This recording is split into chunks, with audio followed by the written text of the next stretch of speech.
Assuntos importantes mesmo, né? Então preste atenção nesses números. Só no primeiro semestre de 2020 foram registradas mais de 25 mil denúncias de violência contra idosos no Brasil, segundo números do Disque 100, do Ministério da Mulher, Família e Direitos Humanos. Dados foram obtidos via Lei de Acesso à Informação. O delegado titular da Delegacia Especializada no Atendimento ao Idoso em Goiás, Alexandre Alves, nos explica o que configura a violência contra o idoso. Acompanhe a reportagem. A violência contra o idoso ela não está restrita só à agressão física. Há uma série de outras violências que também caracterizam o crime.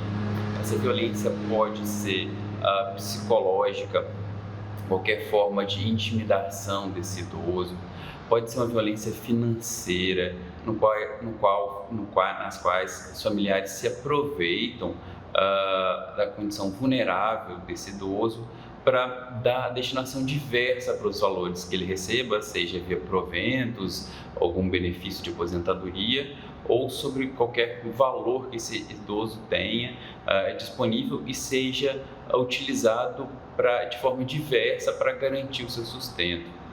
A gente tem também violência medicamentosa, na qual esse idoso recebe medicação em desconformidade com o que foi prescrito por médico. Então, qualquer remédio que seja ministrado que não tenha sido prescrito por médico pode acarretar nesse tipo de violência. Normalmente as pessoas utilizam desse tipo de medicação para manter o idoso mais tranquilo, mais calmo, e isso acaba acarretando um tipo de violência também contra esse idoso. A gente tem situações de violência sexual da mesma forma, que o idoso pode ser vítima. Então é interessante que toda a população tenha consciência de garantir a dignidade de vida desses idosos.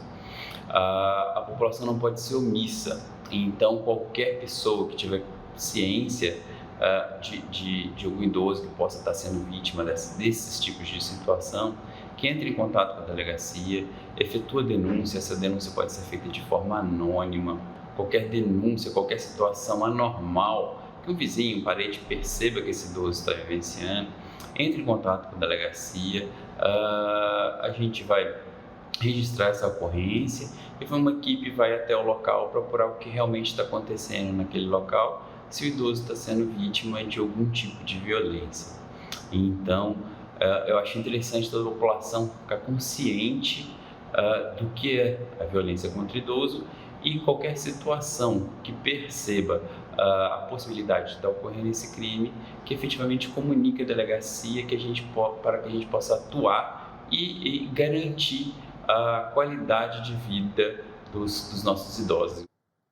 É muito importante aí a explicação do delegado, né? Muita gente nem sabe, né, quais tipos de violência aí o idoso pode sofrer, né? E aí fica a reflexão para a gente, qual que é o valor do idoso? E como cuidar aí das pessoas que cuidaram de nós a vida inteira, hein? A gente vai falar com o gerontólogo Crismédio Vieira Costa Neto e ele vai explicar para a gente tudo sobre esse assunto. Bom dia, Crismédio, já está por aqui. Muito obrigada, viu, por estar conosco. Seja bem-vindo. Bom dia, Marina. É uma alegria imensa poder estar aqui com vocês no Santo Café para falar de um assunto tão relevante, necessário para a sociedade e principalmente para a família. É verdade. Vamos começar então com uma pergunta importante, Crismédio. Existe aí uma receita aí de cuidados com os idosos? Sim, e muito prática. O respeito e a valorização. A pessoa idosa, ela precisa estar no centro do nosso cuidado, ou seja, ser o centro do cuidado da família. Assim como a criança indefesa, a pessoa idosa, ela vai com a idade ficando mais frágil. E isso requer de nós um respeito e uma valorização nítida, concreta, incluindo a pessoa na vida familiar, incluindo a pessoa na vida comunitária, não isolando, não deixando que o distanciamento quebre as relações de afeto. Nós estamos agora no momento pandêmico, precisamos, como ato de cuidado, manter o distanciamento e o protocolo sanitário. No entanto, o afeto ele deve ultrapassar a distância, o cuidado e o respeito também. Ou seja, uma ligação, um ato de atenção é necessário para que essa pessoa idosa se sinta protegida e saia da pandemia sem nenhum dano emocional ou até mesmo social. Crismédio, bom dia. Quais são as principais dificuldades que a gente pode destacar que as pessoas idosas vêm enfrentando agora, principalmente nesse período de pandemia? Uma das maiores dificuldades, Wilker, bom dia, é a autonomia e a independência. Por as pessoas idosas não terem, muitas vezes, a autonomia que tem direito e a sua independência, elas acabam dependendo de terceiros. E aí é onde cai uma arapuca, né? Grande parte das violências que acontecem na vida das pessoas idosas acontece principalmente na vida daquelas pessoas idosas que não tiveram acesso à educação.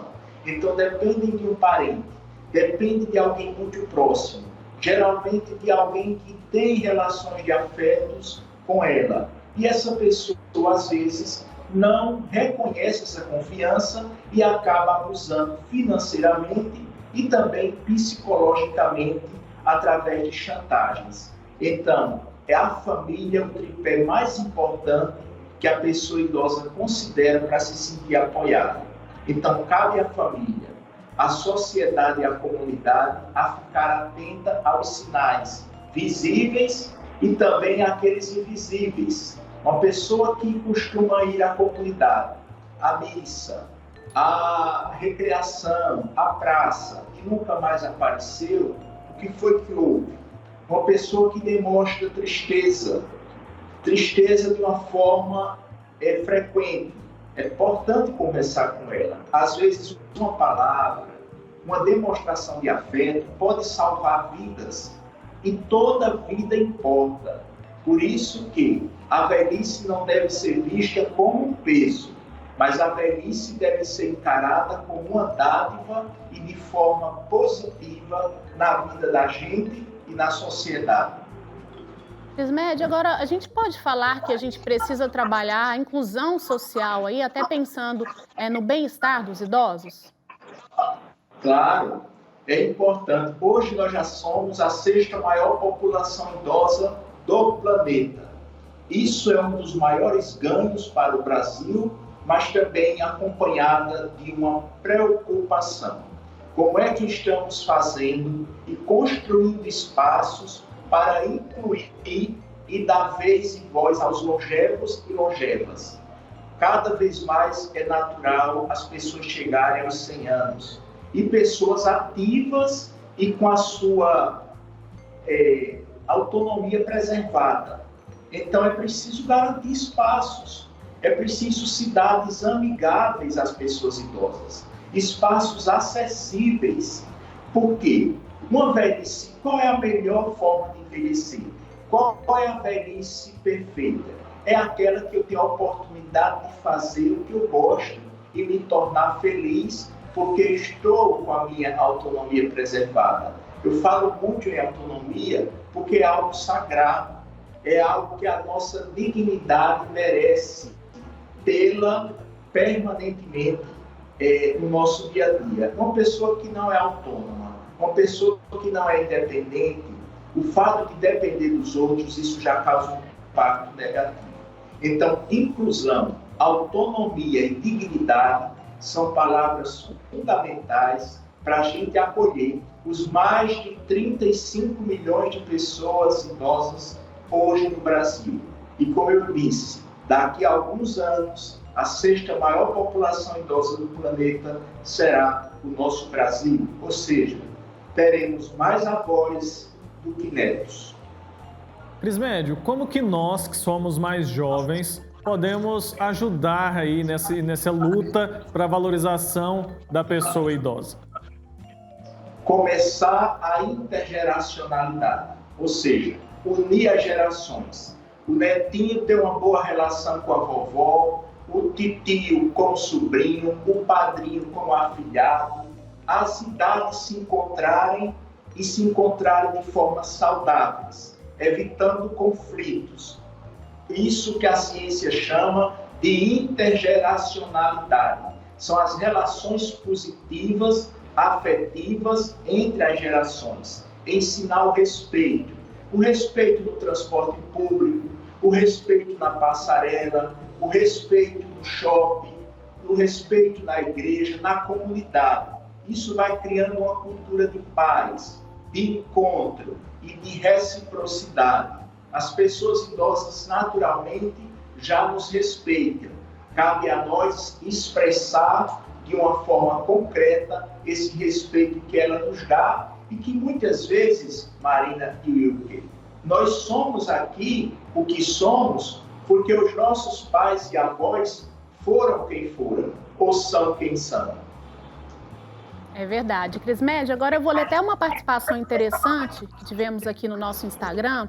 A Maria Macedo, ela mandou assim pra gente, olha: cuido do meu pai com 94 anos. Não é fácil, pois ele viveu em outra realidade. Os tempos de hoje são muito diferentes dos valores dele. Essa também é uma dificuldade, Crismédio. As pessoas têm que ter mais paciência, porque realmente o aprendizado que a gente tem com os idosos é muito grande, mas eles viveram outra realidade há anos atrás. Então, muita gente não entende essa diferença, né? Exatamente.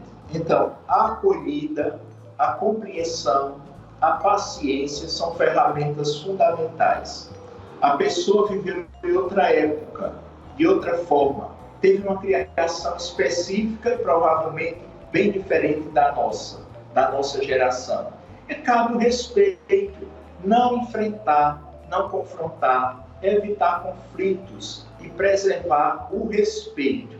Nunca achar que a pessoa está errada demais e nunca bater de frente achando que a verdade e a razão está conosco, mas criar pontes de afetos, de cuidado e principalmente de prevenção à violência, porque a pessoa idosa aposta tudo naqueles que ela cuidou e que ela construiu relações amigáveis, de amabilidade, de afeto. Então vamos preservar esse respeito, vamos compreender que a época em que ela viveu, que ela criou, que ela casou foi outra. Hoje a gente vive num novo tempo, mas que o afeto não envelhece, o respeito também não e o cuidado também não.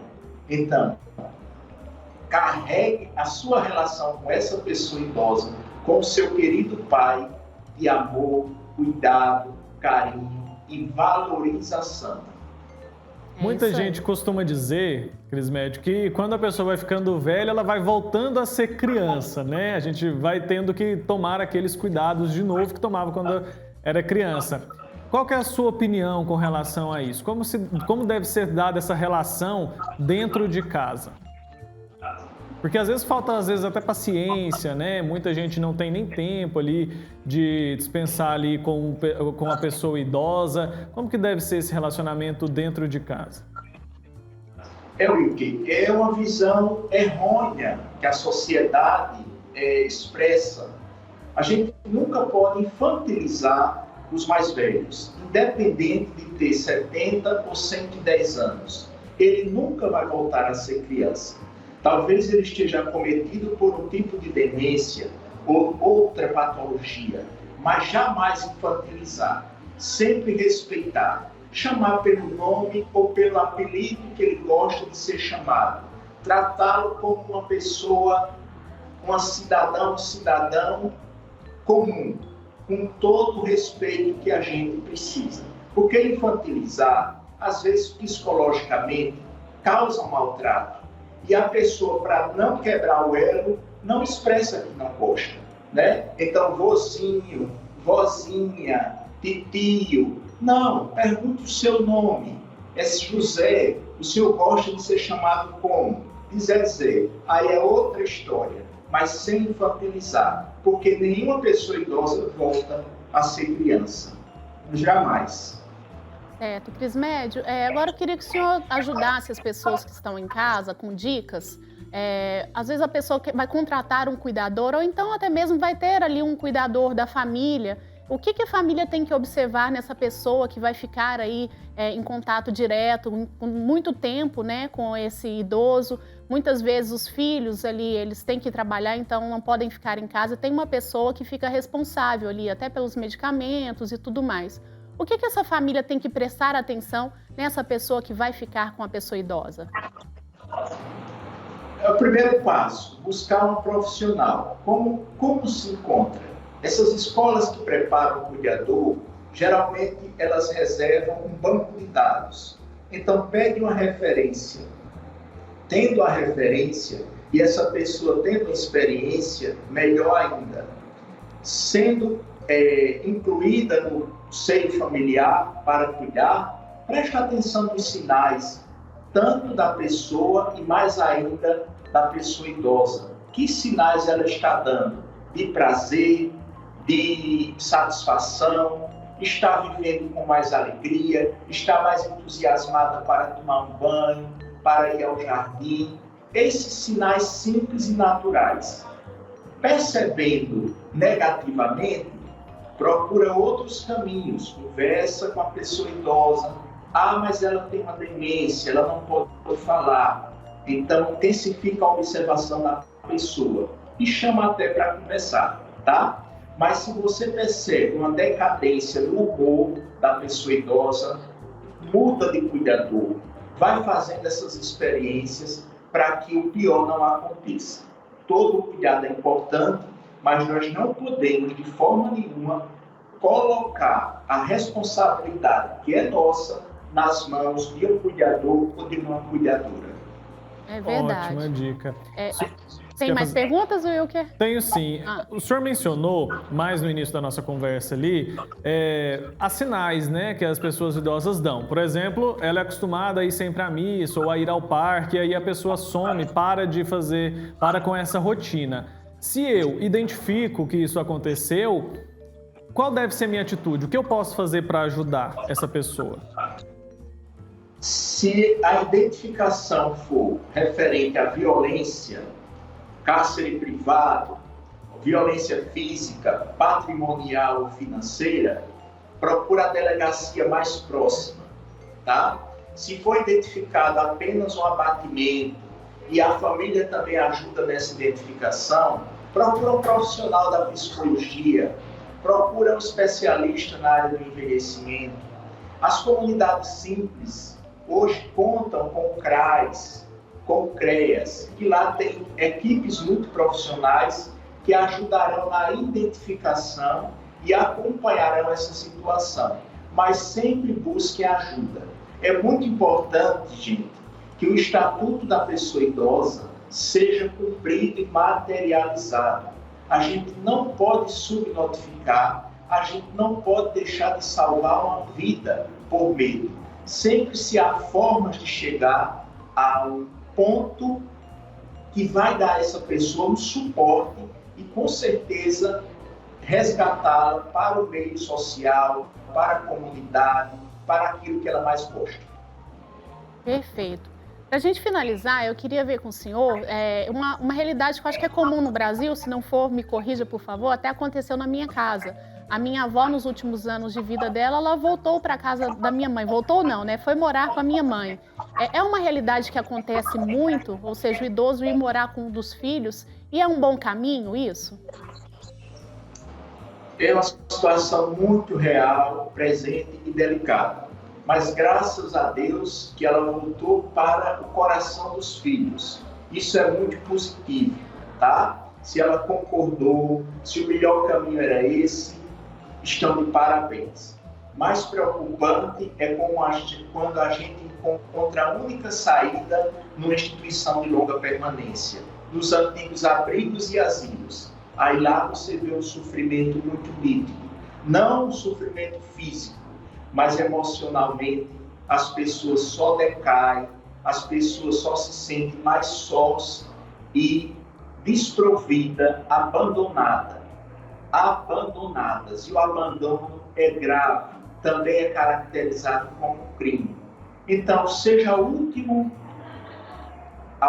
socorro a se recorrer, seja uma instituição de longa permanência. Porque se você for perguntar numa instituição ou no Brasil todo, onde você gostaria de terminar os seus últimos dias de vida, a pessoa vai dizer, sem pensar duas vezes, junto dos meus filhos, na minha casa, na minha cama, na minha rede, na minha cadeira de balanço. É perto da família que a pessoa idosa se sente apoiada e feliz. Então, que ninguém prive a pessoa idosa de viver essa felicidade em plena velhice. Ah, que bom, que ótima dica, que bom alerta que você deu pra gente aí, viu, Crismédio? E a gente te agradece muito por ter participado com a gente, esse assunto tão importante aqui. Nós temos aí muitos idosos que acompanham a TV Pai Eterno nesse momento e é importante a gente alertar aqui desses cuidados, né, que a gente tem que ter com essas pessoas. Muito obrigada por ter participado, viu? Eu que agradeço e termino aqui com uma frase muito bonita de São João Paulo II, meses antes de falecer. Ele disse que cada comunidade acompanhe com a compreensão amorosa todos os que envelhecem. Então, que o Brasil inteiro abrace com os braços e com o coração todas as pessoas idosas, porque nós somos o que somos, porque elas são quem são. Muito obrigado. Muito obrigada, um grande abraço para o senhor, viu?